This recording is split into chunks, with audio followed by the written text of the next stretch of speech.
الرحمن الرحيم الحمد لله رب العالمين والصلاة والسلام على أشرف الأنبياء والمرسلين وعلى آله وصحبه أجمعين اللهم لك الحمد شكرا ولك المن فضلا ونستغفرك يا حي يا قيوم صل وسلم عدد علمك على عبدك ورسولك وحبيبك سيد المعصوم سيدنا محمد وعلى آله وصحبه وأهل محبته وأصلح شؤون أمته وفرج عنا هموم والغموم يا حي يا قيوم رب اشرح لي صدري ويسر لي أمري واحلل عقدة من لساني يفقهوا قولي. InsyaAllah malam ini kita sambung kitab Mukasyafatul Qulub oleh Imam Al-Ghazali dan kita sampai pada muka surat 223. Hak-hak suami. Menikah merupakan bentuk pengabdian seorang isteri kepada suami. Apabila bernikah sahaja, maka isteri kena berkhidmat, mengabdikan diri, yakni berkhidmat kepada suaminya. Maka ketaatan kepada suami merupakan kewajipan mutlak bagi seorang isteri. Wajib isteri taat kepada suami. Maka bila mana sahaja suami menyuruh sesuatu, jatuhnya wajib apabila sudah menjadi isteri.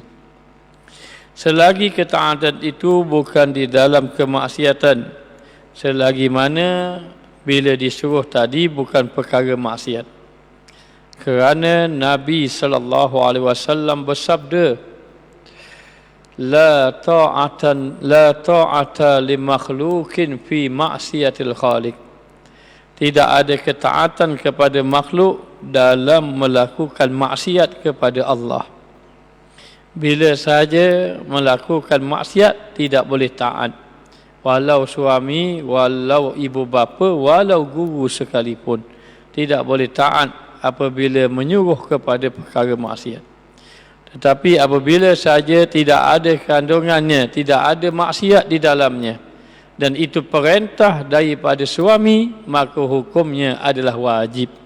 Maka hendaklah dia mentaatinya. Maka besarnya hak seorang suami ke atas isterinya dijelaskan dalam beberapa hadis. Hadis yang berikut, maka banyak hadis-hadis yang menceritakan mengenai besarnya kedudukan suami pada isteri. Hanya Nabi SAW ada menyebut mengenai hadis di akhir zaman. Di akhir zaman kebanyakan isteri-isteri tidak taat kepada suami. Tanda akhir zaman, tanda nak kiamat, isteri-isteri sudah tidak taat kepada suami. Lalu suami jadi taat kepada isteri. Maka ini tanda-tanda yang mana tidak sewajarnya berlaku. Maka dikatakan bahawa seorang isteri kena tahu kedudukan suaminya besar. Sebab itu ada 3 golongan yang tidak boleh kita berlawan dengannya. Walaupun dia salah, tak boleh berlawan. Siapa? Yang pertama, ibu bapa. Ibu bapa kita. Yang kedua, guru kita. Yang ketiga, suami bagi seorang isteri. Maka dikatakan bahawa kena taat. Kecuali dia menyuruh benda maksiat munkar, baru boleh lawan. Kalau ibu bapa pun dah oleh kerana dia suruh buat maksiat, baru kita boleh lawan dia. Masuk lawan ke mana? Engkar, sebab dia suruh buat maksiat. Tetapi bila sahaja tidak mengandungi maksiat, maka tidak boleh kita ini engkar. Seorang isteri tidak boleh engkar akan perintah suami.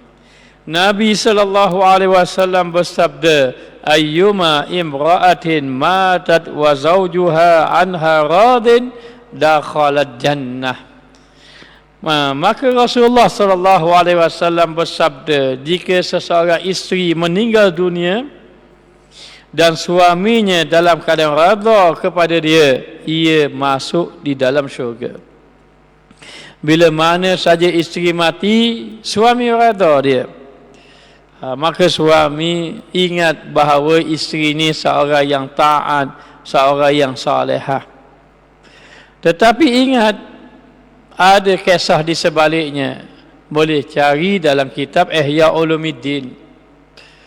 Mengatakan bahawa satu orang isteri salihah, taat suami, ikut kata suami.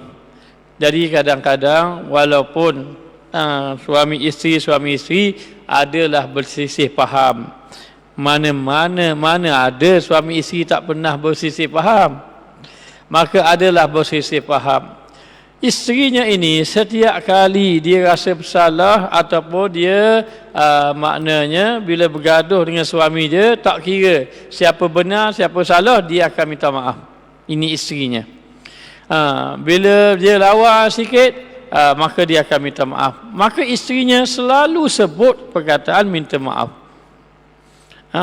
Isteri jangan berat nak meminta maaf kepada suami. Maka bila mana sahaja dia bergaduh, isteri akan minta maaf. Bila bergaduh, isteri minta maaf. Isterinya saleh, taat, salehah, taat, ibadat pun jaga. Satu hari dia bergaduh. Bila bergaduh, dia tak minta maaf. Tetapi akhirnya baik begitu. Itulah pergaduhan yang tidak ada perkataan maaf. Perkataan minta maaf. Sebelum pada ni baru minta maaf sama. Tapi itulah satu perkataan, satu masa dia bergaduh, tak minta maaf pun. Hanya baik begitu saja. Lalu isterinya wafat, meninggal dunia. Bila wafat meninggal dunia, ada satu orang, bukan suaminya, tetapi orang lain bermimpi isterinya diazab kubur. Lalu orang memberitahu kepadanya, mungkin boleh jadi ahli keluarganya, adik dia ataupun ayah dia ataupun ibu dia mimpi dia kena azab kubur. Lalu diberitahu kepada suaminya. Terkejut suaminya. Dan bila ditanya kepada suaminya, suami dia kata, bagi saya solehah dia. Isteri saya ini apa kesalahan dia? Lalulah sang lelaki yang soleh tadi bertanya, cuba kamu ingat. Akhirnya dia teringat. Dia kata, ada sekali isteri saya ini dia tidak minta maaf pada saya. Sebelum pada ini salah minta maaf, sebelum pada ini salah minta maaf. Tapi satu kali itu dia tak minta maaf dengan saya. Dan saya baik begitu. Kenapa kesudah tak minta maaf? Kata lelaki yang soleh itu, boleh jadi itu dosanya. Maka katanya, kalau begitu engkau maafkanlah dia. Dia pun berkata, kalaulah disebabkan ini isterinya kena azab, saya maafkan kesalahan dia. Selang beberapa lama, orang yang sama bermimpi sang isteri tadi selamat daripada azab. Lalu dalam mimpi itu bertanya, apakah yang menyebabkan engkau diselamatkan azab? Dia berkata, kerana satu kesalahan saja dengan suami. Satu kesalahan saja, bukan banyak, bukan cakap suara tinggi. Hari ini isteri cakap suara tinggi pada suami. Isteri ini tak pernah suara tinggi pada suami, tak pernah lawan suami, jauh sekali nak mencela suami, jauh. Hanya itu sahaja, dia balas, dia tak minta maaf. Itu sahaja.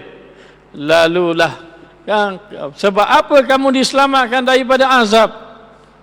Kerana suamiku telah memaafkan aku di atas satu kesalahan. Itu sahaja. Maka demikianlah, sang isteri, kedudukan dia ini maknanya dia kena betul-betul menyerahkan dirinya, berkhidmat kepada suami. Lalulah gembiralah hati suaminya bila diberitahu bahawa isterinya selamat daripada azab kubur. Sebab itu di zaman Nabi dulu, bila mana satu orang wanita dia bertanya Rasulullah, apa hak seorang isteri? Rasulullah cerita begini, kalau begitu aku tidak berani berkahwin. Kalau begitu aku tidak mahu berkahwin kerana takut tidak dapat menyempurnakan hak suami. Hak suami. Maka dikatakan bahawa ayyuma imra'atin matat wa zawjuha anha radin dakhalatil jannah. Mana-mana wanita yang mati, suaminya itu merasa redha dengan dia, yakni dia suaminya maafkan segala kesalahan dia, dakhalat jannah, maka masuklah ia di dalam syurga. Maka isteri kena taat suami. Bila suami kata begini, kena ikut selagi mana tidak ada maksiat. Bila suami kata awak ini kena ikut saya pergi masjid, wajib ikut pergi masjid. Kerana pergi masjid ada maksiat, tidak ada maksiat. Jangan pula dia kata, oh saya sibuk lah, saya tak pergi begini. Tiba-tiba kawan dia ajak, molek-molek ada dia pergi ke lain. Bila mana suami menyuruh benda yang baik, taat. Di zaman Imam Ahmad Ibn Hanbal, suami ini berniaga. Setiap kali sahaja, maknanya setiap kali saja sampai barang pergi bawa isterinya. Dia bawa isterinya. Dan isterinya tidak pernah bantah pun. Lalulah sampai satu tempat, pindah. Bila pindah, baru duduk 2-3 hari. Suami dia kata kita pindah kat lain pula. Pindah kat lain. Lalu katanya sang suamimu tak rasa letih ke? Dia kata, aku kan isterimu, apa saja yang memperintah aku ikut belaka. Selagi mana tidak membawa kepada kemaksiatan. Maka dikatakan lagi, dikisahkan seorang pemuda ini, masyhur kisah ini. Seorang pemuda pergi bermusafir dan sang isteri kena tahu kisah ini. Seorang pemuda dia pergi musafir. Lalu ketika mana dia bermusafir, dia pesan kepada isterinya, ingat, kamu jangan keluar daripada rumah kamu. Jangan keluar daripada rumah. Jangan kamu turun ke tingkat bawah rumah kamu. Kalau tingkat atas, jangan turun tingkat bawah. Jangan keluar daripada rumah. Jangan turun tingkat bawah. Maka pada satu hari, ayah perempuan tadi berada di tingkat bawah, jatuh sakit. Suami dia pergi musafir. Suami dia pesan, jangan keluar daripada rumah sehingga aku balik. Maka bila suami dia pergi, tiba-tiba ayah perempuan tadi sakit. Bila ayah perempuan sakit, duduk dekat bawah saja. Kalau turun tangga, boleh tengok saja. Maka perempuan tadi nak jengoklah ayah dia sedang sakit. Namun dia teringat pesan suaminya. Suami dia kata jangan keluar. Ini ayah sakit. Nak keluar ke tengok ayah ke duduk dalam rumah? Nak tahan suami ke nak biarkan ayah begitu? Dia pun dah fikir. Macam mana? Akhirnya dia hantar utusan jumpa Nabi SAW. Utusan tu pergilah. Dia pun tanya, ni ada satu orang wanita, suami dia kata jangan keluar daripada rumah. Tiba-tiba ayah dia sakit. Dia nak pergi ziarah ayah dia yang sedang sakit. Macam mana? Kata Rasulullah, ati'i zawjahu. Maka hendaklah dia taat kepada suami.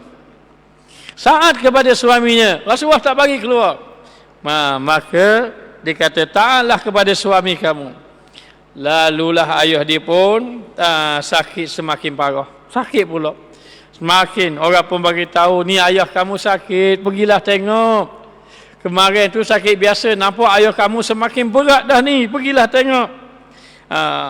Lalulah dia tetap ikut pesanan Rasulullah, dia tak pergi tengok. Kemudian orang bagi tahu pula, ayah kamu sudah meninggal dunia. Pergilah ziarah. Ayah sudah wafat, meninggal dunia. Pergilah ziarah. Jadi bila dengar macam itu, wanita itu ingat pesanan Rasulullah, ingat pesanan suami dia tadi. Lalu dalam keadaan macam itu, dia tidak pergi juga. Ayah dia meninggal dunia, dia tak pergi juga. Selepas daripada itu, maka diuruslah jenazah ayahnya tadi dikebumikan. Bila dikebumikan, orang pun bagi tahu, pergilah kubur ayah kamu. Dahlah sakit pun tak pergi, dah sakit berat pun tak pergi, meninggal pun tak pergi, sampai kubur pun tak pergi. Akhir sekali dia fikir, suami dia pesan jangan keluar daripada rumah, jangan turun daripada rumah. Dia teringat pesanan Rasulullah, lalulah dia pun tak pergi juga. Sampai ke bumi, tak tahu ayah dia kubur di mana, dia pun tak pergi. Lalulah dikatakan bahawa ada kisah kata suaminya balik. Bila suami dia balik, suami dia cerita pada suami dia, macam mana keadaan dia ni sekarang. Suami dia pun rasa takut bersalah juga, sebab ayah tak bagi keluar. Maka jumpa Nabi SAW. Lalu Rasulullah menyampaikan pesanan kepada perempuan tadi, beritahu kepada isteri kamu bahawa sesungguhnya Allah Ta'ala telah mengampunkan dosa-dosa ayah kamu disebabkan isteri kamu taat kepada kamu. Ayah dia ini diampunkan dosa oleh Allah sebab anak dia itu taat kepada suami. Sebab itu kita kena faham, bila anak kita ini sudah berkahwin dengan orang lain, anak kita perempuan kahwin, maka anak kita kena taat pada suami dia lebih daripada kita, walaupun kita ayah. Dah dia taat pada suami, kita dapat pahala di sisi Allah Subhanahu wa taala. Maka kalau berlaku dalam masyarakat kita, anak apa ni ayah sakit tak pergi. Anak apa ni siapa ayah ke bumi dah tak pergi juga, duk ikut ke suami dia tu. Inilah ayat dia. Dia ikut ke suami dia. Sebenarnya mana-mana wanita yang taat pada suami, hatta ayah dia sakit, hatta ayah dia meninggal, dia taat kepada suami, ayah dia dapat pahala. Dia tertulis wanita yang salihah kerana taat kepada suami. Ketika mana orang bertanya kepada Rasulullah sallallahu alaihi wasallam, bagaimanakah wanita yang solehah? Iza amartaha ata'atka, apabila kamu suruh dia, dia taat pada kamu, tidak banyak bercakap. Bapa begini, tidak. Suruh taat. Maka nak cari hari ini wanita yang solehah amat suka dicari. Amat susah nak cari. Kecuali orang-orang yang dipilih oleh Allah Subhanahu wa taala. Lalu Nabi sallallahu alaihi wasallam mengatakan bahawa neraka telah diperlihatkan kepada aku dan aku melihatnya, lalu nampaklah kebanyakan penghuninya adalah kaum wanita. Ketika mana Nabi Isra Mi'raj, lalulah Nabi ini melihat penghuni neraka kebanyakannya adalah kaum wanita. Lalulah sahabat pun bertanya kepada Nabi SAW, apa sebabnya ya Rasulullah kaum wanita lebih ramai daripada kaum lelaki? Lalu Rasulullah menjawab, kerana kaum wanita banyak mencela suami. Suami dia kata, astagfirullah, suami dia kata, sepatutnya suami tidak boleh dicela, apatah lagi dia cerita pada orang lain. Kalau dia dua orang, dia isteri suami, dia tak boleh cela suami dia, tak boleh kata pada suami, tak boleh hina, tak boleh cela. Satu kali dia cela saja suami, terpadam nama dia untuk masuk syurga. Yang main-main. Maka duduk dua orang dia cela, itu dia dua orang, dia dengan suami dia saja dia cela pun tak boleh, apatah lagi dia cerita ke orang, Allah suami saya ni berat sungguh dia. Ambil tahu, dia cerita suami saya begini. Mana adab seorang wanita, mana adab seorang isteri? Sepatutnya isteri tidak boleh mencela suami, tidak boleh mencela suami. Lalu kenapa sahabat bertanya, ketika mana engkau melihat di dalam syurga kaum wanita ini kena ramai, kenapa? Maka dijawabnya, kerana mereka yang pertama banyak mencela suami, yang kedua mereka yakni kaum wanita telah melupakan jasa baik suami.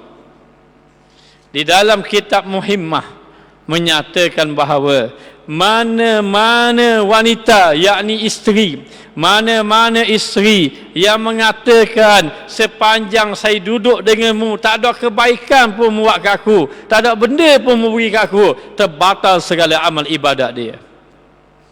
Mana-mana wanita apabila dia melupai jasa suami dia, dia lupa yang selama ni suami dia lah beri makan ke dia. Maknanya dia lupa selama ini suami dia beri kebaikan, mustahil tak ada kebaikan langsung. Tiba-tiba dia kata, saya duduk dengan dia, saya duduk dengan awak, tak ada benda pun awak beri ke saya. Terbatal segala amal ibadat dia. Terbatal segala amal ibadat dia. Kerana apa? Kerana dia telah melupai jasa baik suami dia.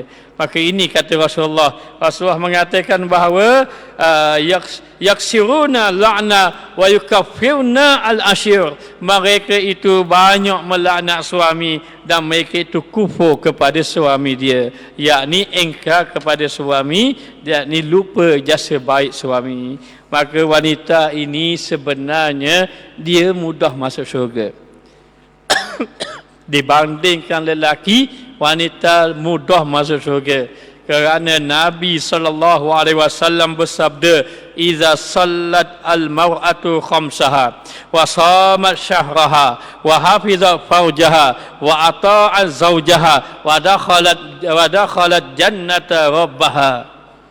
Apabila saja idza sallal mar'atu khamsa, apabila dia semayang 5 waktu, wa shamat syahraha, dia puasa 1 bulan Ramadan, wa hafiza farjaha, dia jaga kemaluannya, yakni kehormatan dia, wa ata'a zaujaha, dia taat suaminya, dakhala jannatu rabbiha, dia akan masuk syurga Allah Subhanahu wa taala. Ada ayat berjihad ini? Tidak ada. Ada ayat suruh keluar infak harta banyak-banyak pada jalan Allah? Tidak ada. Jadi itu macam mana?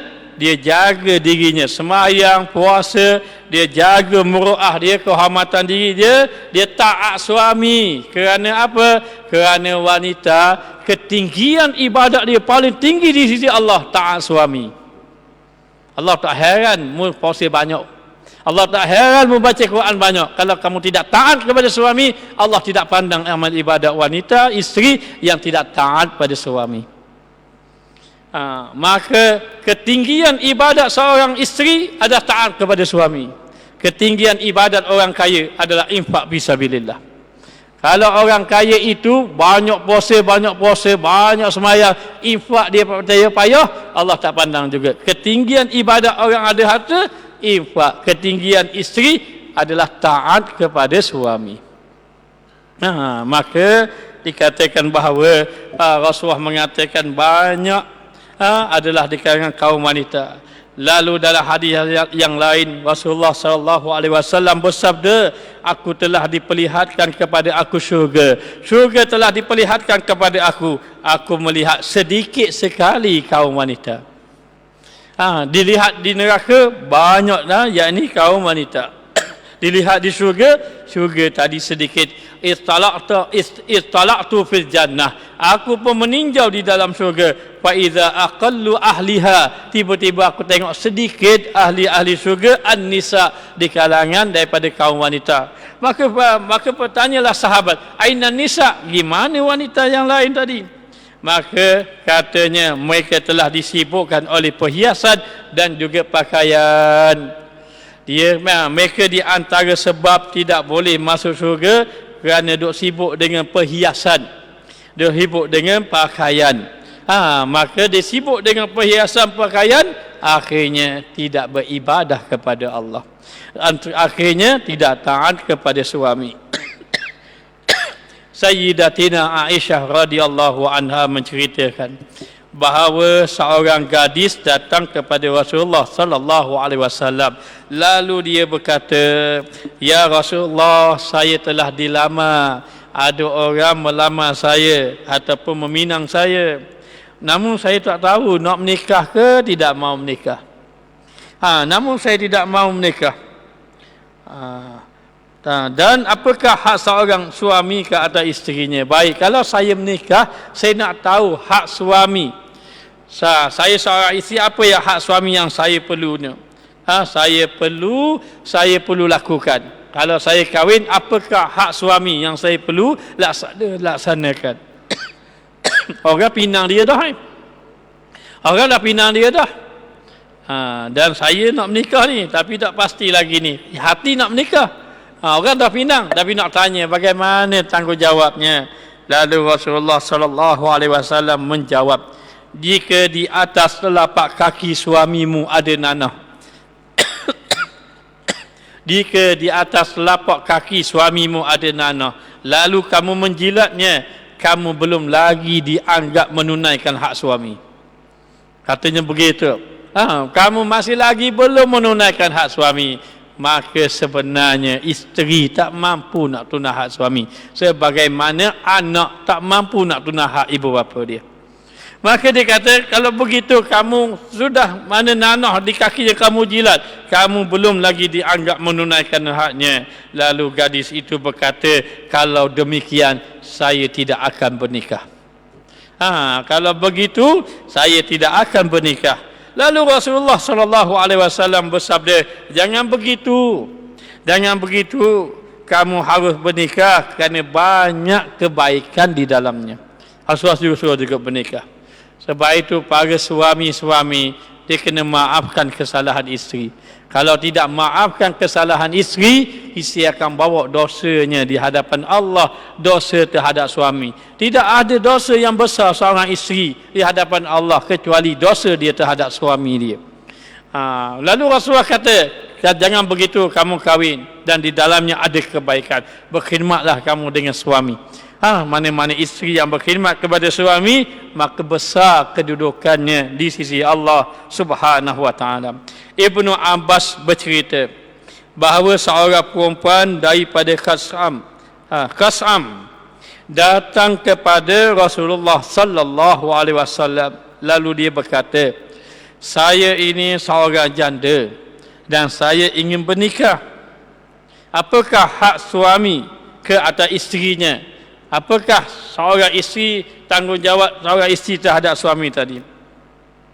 Rasulullah sallallahu alaihi wasallam menjawab, sebahagian daripada hak suami adalah jika ia menghendaki dirimu, kamu tidak boleh menolak.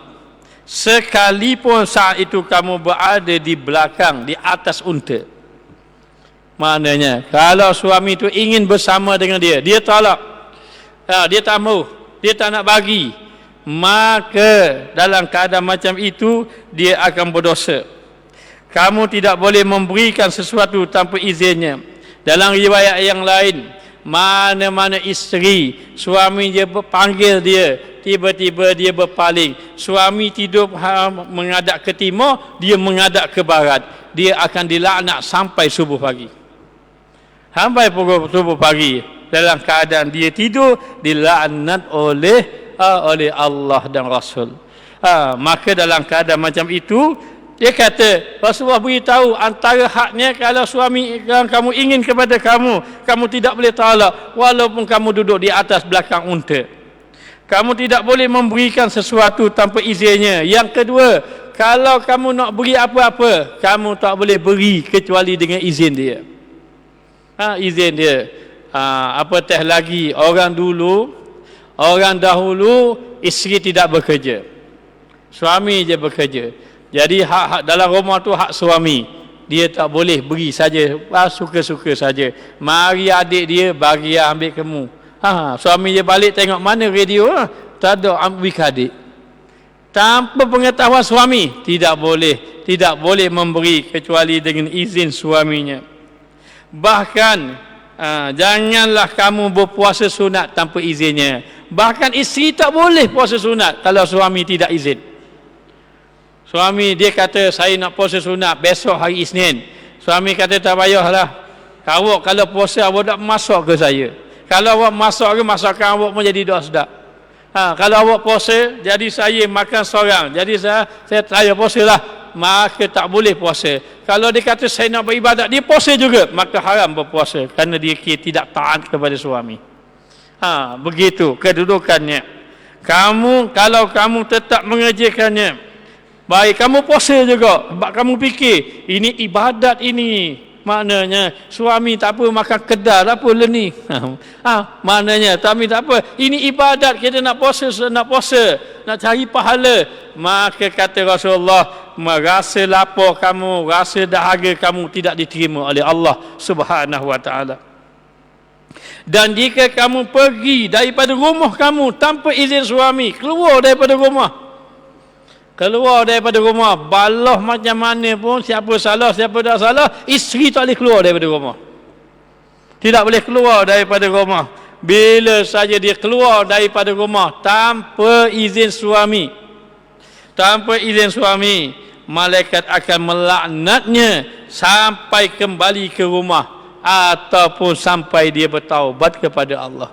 Dia lari 3 hari lagi, 3 hari ibadat tidak diterima. 3 hari. Itu pendapat dia mengatakan, atau maknanya syak rawi tadi, boleh sama ada dia ini tidak diterima selagi mana dia tak balik, ataupun dia tidak diterima selagi mana dia tidak bertaubat kepada Allah sebab dia keluar daripada rumah tanpa izin suami. Tanpa izin suami. Isteri-isteri dia kena taat suami daripada taat kawan dia. Kawan dia kata, marilah ikut saya jalan. Tak apa. Kita keluar dulu kat Rika bawah. Sah keluar jalan dah. Baru atas WhatsApp. Bang, tak ada rumah ni. Bertuah punya isteri. Tak ada rumah ni, kata. Keluar. Maka berdosa keluar tanpa izin suami. Maka ketika mana dia keluar tanpa izin suami, dia dalam laknat Allah Subhanahu Wa Taala. Wal-iyazubillah. Maka begitu kedudukan seorang suami, begitu tanggungjawab seorang isteri terhadap suami. Lalu Rasulullah sallallahu alaihi wasallam bersabda, seandainya aku memerintahkan seseorang untuk sujud kepada manusia, aku pasti akan memerintahkan seorang isteri untuk sujud kepada suami, kerana besarnya hak suami atas isterinya. Katanya Rasulullah sallallahu alaihi wasallam, kalau aku nak suruh sujud, aku akan suruh manusia. Kalau manusia tu boleh sujud kepada manusia yang lain, aku akan suruh isteri sujud pada suami. Antara kisahnya, satu orang Badui. Orang Arab Badui, dia berjalan bawa unta. Dia agak unta, tengah-tengah agak unta jumpa Nabi SAW. Bila jumpa Nabi, unta yang dia agak tu terus duduk, tengok Rasulullah terus duduk, dan unta tu menjatuhkan kepalanya sampai ke tanah, kedudukannya seperti sujud. Lalu kata tuan unta, ya Rasulullah, ini unta tidak ada akal, dia sujud kepadamu. Maka izinkanlah aku sujud padamu, ya Rasulullah. Sebab dia tengok unta dia sujud, jadi dia rasa malu. Unta tak ada akal pun sujud pada Rasulullah. Izinkan aku sujud padamu, ya Rasulullah. Rasulullah mengatakan, manusia tidak dibenarkan sujud kepada manusia yang lain. Kalaulah seorang manusia itu dibenarkan sujud kepada orang lain, aku akan suruh isteri-isteri sujud kepada suami. Kenapa? Kerana kedudukan suami itu besar. Walaupun tidak dibenarkan sujud kepada suami, tetapi hadis ini juga menerangkan kedudukan suami tetap besar di sisi Allah Subhanahu Wa Taala daripada isterinya tadi. Maka dikatakan bahawa wajib isteri tadi menunaikan hak taat kepada suami. Baginda juga pernah bersabda, waktu terdekat bagi seorang perempuan kepada Tuhannya, masa bila dia ini mendapat keredaan Allah, ataupun masa bila ibadat dia afdal di sisi Allah Ta'ala, yakni di saat dia berada di rumah. Di saat dia berada di rumah, lalulah dia sembahyang di halaman rumahnya, lebih baik daripada solatnya di masjid. Lebih baik pada solatnya di masjid. Dan solatnya di dalam rumah itu lebih baik daripada solatnya di halaman rumah. Solatnya di dalam bilik lebih baik solatnya di halaman rumah. Daripada masjid di rumah, bagus rumah. Dalam rumah, dalam bilik, bagus di dalam bilik. Maknanya, bagaimana dengan keadaan sekarang? Bagaimana keadaan sekarang? Baik, di zaman Nabi sallallahu alaihi wasallam, para suami itu mengambil ilmu dengan Nabi. Lalu apabila sahaja seorang suami mendapat ilmu, maka suami itu mengajar akan isteri-isterinya. Apabila isteri sudah mendapat ilmu, maka isteri tidak digalakkan lagi sembahyang di masjid. Kerana apa? Kerana untuk menjaga kaum wanita, kaum isteri tadi. Namun untuk wanita pergi ke masjid tidak menjadi masalah selagi mana dia dapat menjaga dirinya daripada fitnah. Selagi mana tidak dapat menjaga dirinya daripada fitnah, seperti tidak memakai wangi-wangian yang boleh menarik perhatian kaum lelaki, seperti tidak ada pergaulan percampuran antara lelaki dengan perempuan, seperti tidak ada suara-suara yang kuat sehingga tertarik lelaki mendengarnya. Selagi mana tidak menimbulkan fitnah, maka tidak salah wanita itu pergi ke masjid untuk mengambil ilmu. Maka dikatakan bahawa namun seandainya para suami sudah mengajar dan dia mendapat ilmu, boleh beramal, dan lebih selamat dia duduk di rumah tanpa dia ini maknanya jauh daripada perkara yang dilarang oleh Allah, tidak mengapa duduk di rumah. Tapi kalau duduk di rumah, duduk tengok drama, duduk di rumah, lepas tu duduk baca Quran pun tak baca, ilmu pun tak dapat, duduk saja-saja, afdal pergi ke masjid lah untuk mendapat ilmu, dengan syarat jaga jangan timbul fitnah. Maka dikatakan lagi, oleh kerana itu Rasulullah sallallahu alaihi wasallam bersabda bahawa perempuan itu aurat, yakni tidak boleh dilihat. Jika ia keluar rumah, syaitan akan menghiasinya. Syaitan akan hias. Lalu baginda juga berkata bahawa seorang perempuan itu mempunyai 10 aurat.